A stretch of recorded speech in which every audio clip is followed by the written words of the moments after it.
Ginulat, good news. Alexandra Ala mahabang training para sa kanyang first Grand Slam title, French Open. Kagulat World, good news para kay Alexandra Ayala at sa buong Team Pilipinas. Habang ang ibang mga top players ngayon ay pagod na pagod matapos ang sunod-sunod na clay tournament sa Europe, si Alex mukhang nakakuha ng napakahalagang bagay bago magsimula ang pinakamabigat na laban ng kanyang career.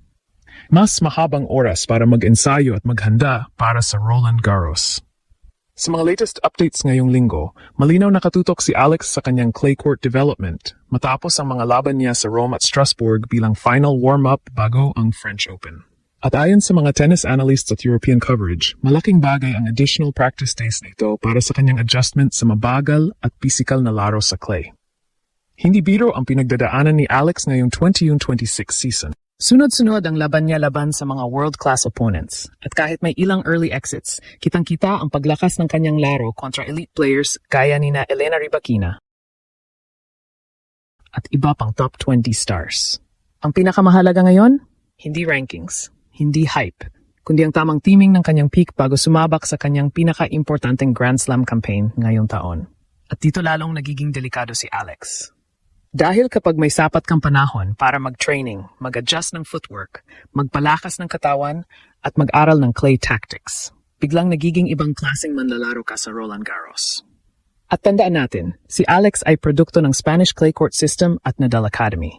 Ibig sabihin, posibleng dito talaga magsimula ang tunay niyang Grand Slam breakthrough. Habang maraming tennis fans ang nakatingin lamang sa resulta ng bawat torneo, may mas malaking larawan na unti-unting nabubuo para kay Alex bago ang French Open 2026. At ito ang hindi napapansin ng karamihan. Minsan, ang pinakamagandang balita para sa isang atleta ay hindi panalo, kundi oras. Oras para mag-recover, oras para mag-adjust, oras para maghanda para sa pinakamalaking laban ng kanyang buhay. Sa latest European clay campaign ni Alex, nakita natin kung gaano kabigat ang competition ngayong season. Mula Madrid hanggang Rome, sunod-sunod niyang hinarap ang mga high-level opponents habang pilit niyang inaangkop ang kanyang laro sa clay surface, isang surface na nangangailangan ng ibang klase ng stamina, patience, at tactical intelligence. Pero kahit hindi perpekto ang naging resulta ng ilang tournaments, marami pa ring experts ang humanga sa kanyang improvement. Sa Italian Open pa lang, pinakita niya na kaya niyang makipagsabayan sa world-class power hitters tulad ni Elena Rybakina. At ayon sa mga tennis analysts, malaking development yon dahil isa sa mga challenge ni Alex noon ay ang physicality at pace laban sa elite players.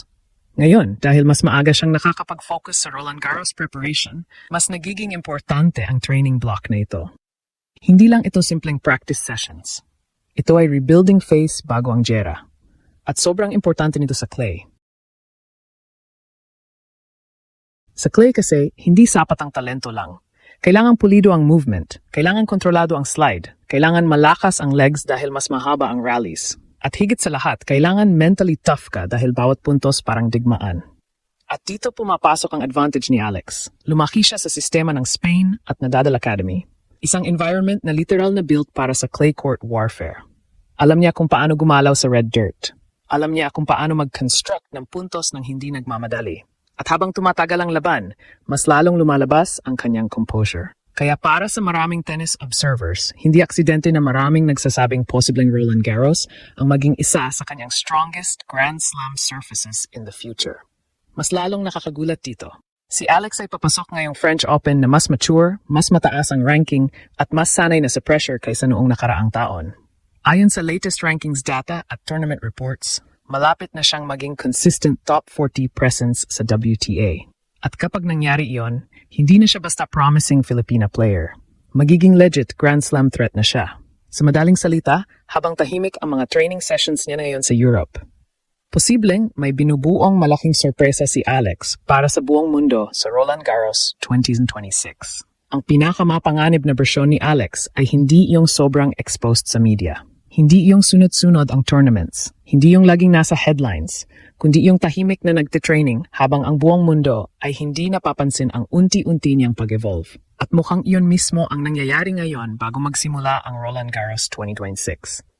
Habang ang ibang players ay pagod na sa sunod-sunod na clay tournaments, si Alex ay nagkaroon ng pagkakataon para mag-reset ng katawan at mas pagtuunan ang detalye ng kanyang laro. Ayon sa latest reports mula sa Europe, tuloy-tuloy ang kanyang preparation sa clay habang papalapit ang French Open, isang tournament na maraming analysts ang naniniwalang pwedeng maging malaking breakthrough stage niya. At hindi ito simpleng hype lang. Kapag pinag-aralan mo ang evolution ni Alex ngayong 2026 season, mapapansin mo na ibang level na ang confidence niya laban sa mga elite players. Dati, malaking achievement na para sa kanya ang makalaban ang top 20 stars. Pero ngayon, kaya na niyang magdikta ng rallies. Kaya na niyang tumagal sa mahabang exchanges.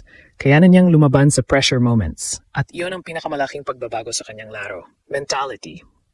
Sa Roland Garros kasi hindi sapat ang magaling ka lang tumira ng winners. Kailangan marunong kang magtiis. Kailangan kaya mong lumaban ng halos 3 oras sa ilalim ng pressure. Habang mabagal ang court, at halos bawat rally ay parang endurance battle. At ayon mismo sa Roland Garros feature tungkol kay Alex, sinabi niyang natututo siyang embrace suffering, isang mentality na galing mismo sa Rafael Nadal Academy system. Yan ang delikadong development para sa buong WTA Tour. Dahil kapag ang isang batang player ay natutong maging mentally comfortable sa hirap, doon siya nagsisimulang maging tunay na contender. Mas lalo pang nakakagulat ang teaming nito. Ayon sa latest Roland Garros player profile at tournament updates, si Alex ngayon ay kabilang na sa mas mataas na tier ng WTA rankings kumpara noong nakaraang French Open appearance niya. Ibig sabihin, mas mataas na respeto ang ibinibigay sa kanya ng tour at mas marami na ring players ang nag-aaral sa kanyang laro. Pero may malaking advantage dito si Alex. Hindi pa rin siya fully predictable. Bilang left-handed player na may creative angles at aggressive baseline game, napakahirap niyang bantayan kapag nag-init ang kumpiyansa niya sa clay. At habang mas sumahaba ang training period niya ngayon bago ang French Open, mas lalo niyang napapakinis ang kanyang movement, serve placement, at point construction. At tandaan natin, 20 years old pa lang si Alex, pero nakakalaban na niya ang mga veterano ng world tennis.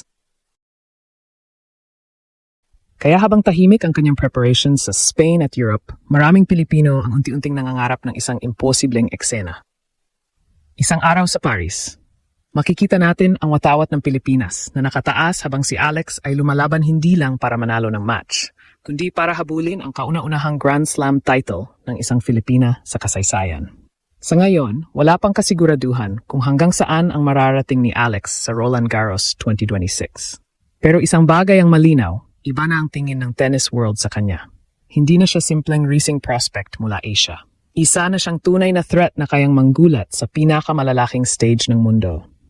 At habang tahimik siyang naghahanda sa clay courts ng Europe, mas lalong tumitindi ang posibilidad ng isang historic breakthrough. Dahil minsan, ang pinakamalaking tagumpay ay hindi nagsisimula sa spotlight.